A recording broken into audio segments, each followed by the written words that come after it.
Toshkentdan Urganchgacha bitta bakda. Mashinamiz Cherry Arizo 8. Sayohatga biz Dilshod aka Tuning House va Kamran aka Neytralka TV bilan yo'lga chiqdik. Birinchi bo'lib biz Toshkentdan Jizzaxgacha bordik. Masofamiz taxminan 200 km va yurish zapasini ko'rsatkichi 1400 km atrofida. Bu mashina gibridli bo'lgani sababli to'liq bak va benzinda biz yo'l oldik. Aytgancha men bilan bitta kutilmagan juda noyob voqea bo'ldi. Xullas do'stlar, biz mana Toshkentdan yo'lga chiqdik. Keyingi checkpointimiz Jizzax viloyati bo'ladi va u yergacha masofa taxminan 170-180 km. Odometrimizdagi ko'rsatkich 1178. Bu degani benzin va elektr energiyamiz 1178 km ga bor.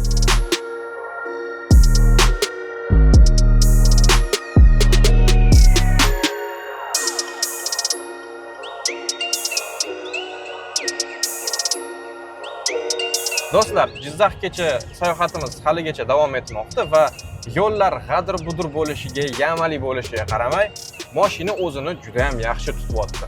Hadavoy qismi juda ham yaxshi, qattiq emas, juda ham yumshoq desa bo'ladi.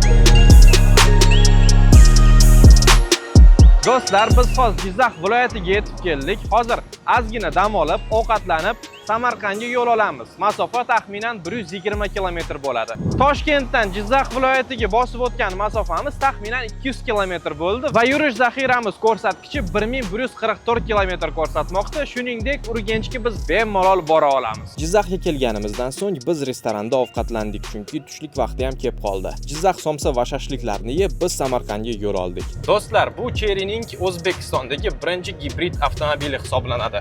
Bu nima? Biznes sedan. Kapotni tagida 1,5 litrli motor joylashgan va elektromotorlar.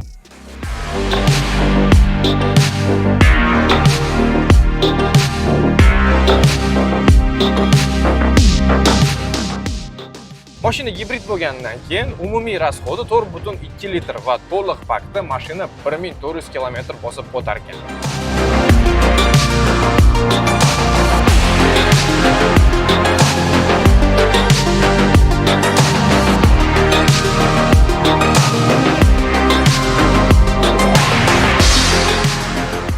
Mana Samarqandgacha ham yetib keldik. Bosib o'tgan masofamiz Toshkentdan taxminan 300 km bo'ldi va Urganchga qolgan masofa 670 km. Yurish zaxirasi ko'rsatkichimiz 1067 km ko'rsatmoqda. Nima deb o'ylaysiz? Urganchgacha mashina yetib bora oladimi yoki-da yo'qmi? Mana biz Samarqandga ham yetib keldik. Birinchi bo'lib Registonga emas, balki Cherry'ning Samarqanddagi rasmiy dileriga bordik. U yerda ozgina syomka va fotosessiya qildik va albatta dam oldik. Ushbu lokatsiyada biz 1 soatga yaqin turib yo'lga chiqdik. Umumiy yo'ldagi vaqtimiz taxminan 4 soatdan oshdi va bizni hali 10 soatdan ko'p masofa kutmoqda. Albatta, bu masofani bitta odam bosib o'tishi juda ham qiyin va shunida biz rulda operator bilan alishib o'tirdik. Keyingi bekatimiz esa Buxoro viloyati.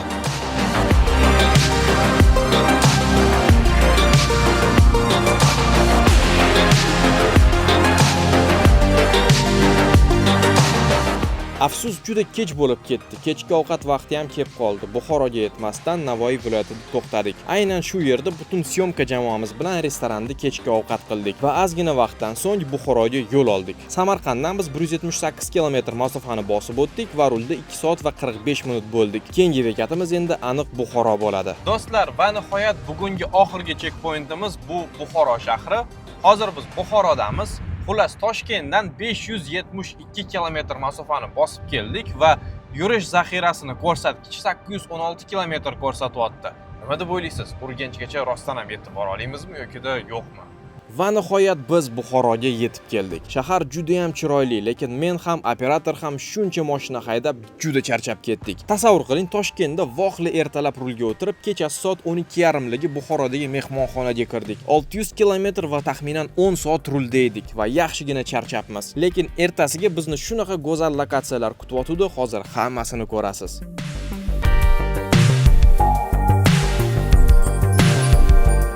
Xullas, ertalabdan butun syomka jamoamiz bilan Buxoroning eng chiroyli lokatsiyalariga keldik. Yo'lda ajoyib va go'zal tor ko'chalardan yurdik va bir joyda lejachi politseyskiy mashinamizni tegiga tegib ketdi. Bu vaziyat bizni yaxshigina qo'rqitdi, chunki Cherry Arizo 8 ning tagida akkumulyator joylashgan. Mashinani tekshirganimizdan so'ng biz yo'lga chiqdik. Hammasi yaxshi ekan. Lokatsiyada biz syomka qildik va Buxoroning chiroyini mazza qilib ko'rdik. Bundan keyin yo'limiz Cherry Buxoroga tushdi. Avtosalonga kelib, qora rangdagi Arizo 8 ni ko'rdik. Aynan shu rang mashinaga juda yarashibdi. Xullas, mashinani haydab yuribmiz. Yurish zaxiramiz kamaymoqda va biz ozgina xavotirga tushishni boshladik. Urganchga yo'l oldik. Masofa taxminan 450 km. Yurish zaxirasi ko'rsatkichi kamagan taqdirda hali 700-750 km ga yetishi kerak. Buxorodan Urganchgacha yo'l juda ham tekis ekan. Mazza qilib mashinani haydadik. Mumkin bo'lgan joylarda 100 km/s bemalol harakatlandik va mashinaqa yuqori tezlikda Arizo 8 o'zini juda zo'r ko'rsatdi.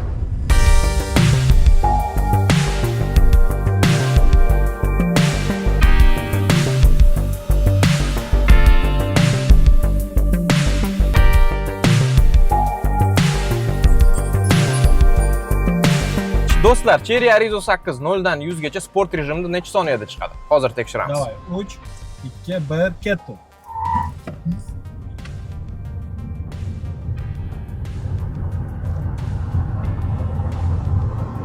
Mana o'zingizlar natijani ko'rdinglar. 0 dan 100 gacha Cherry Arizo 8 6,5 soniyada chiqdi. Nima deb o'ylaysizlar? Yaxshimi yoki yomonmi? Lekin tez yurish bilan ovora bo'lganimiz uchun biz bitta narsani sezmay qolibmiz. Mashinani yurish zaxirasi kamayib ketibdi. To'g'riroq bo'lganda 300 km masofa qolganda, yurish zapasimiz 400 km ko'rsatmoqda edi. Buxoroda bo'lganimizda 800 km atrofida zapas xodimiz bor edi. Masofa esa 450-500 km edi Buxorodan Urganchgacha.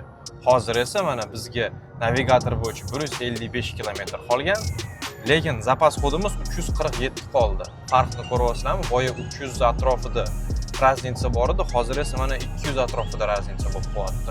Hozir o'shaning uchun biz konditsionerlarni o'chirib, oynalarni ochib yuribmiz. Hozir oynani yopganimiz syomka uchun bo'lyapti, lekin qolgan vaqt biz oynalarni ochib, lyuklarni ochib, havo kirishi uchun. Qo'rqyapmiz, lekin yetib borishga ishonamiz. Siz esa nima deb o'ylaysiz? Mashinani aqli yetadimi yoki yo'qmi? Javobni izohlarga yozib turing.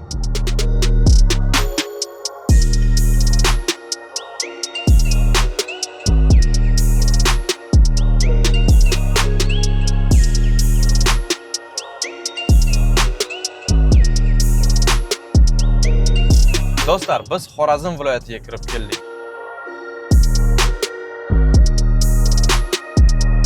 Biz qiynaldik, biz qo'rqdik. Mashina ham juda ham qiynaldi, lekin biz hozir Urganchdamiz va biz Toshkentdan Urganchgacha 1100 km masofani bosib mana keldik.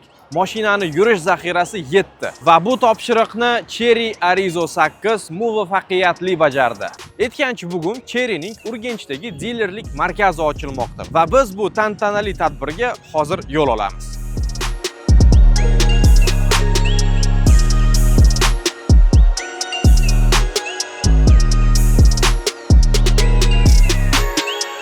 Uzcars UZB.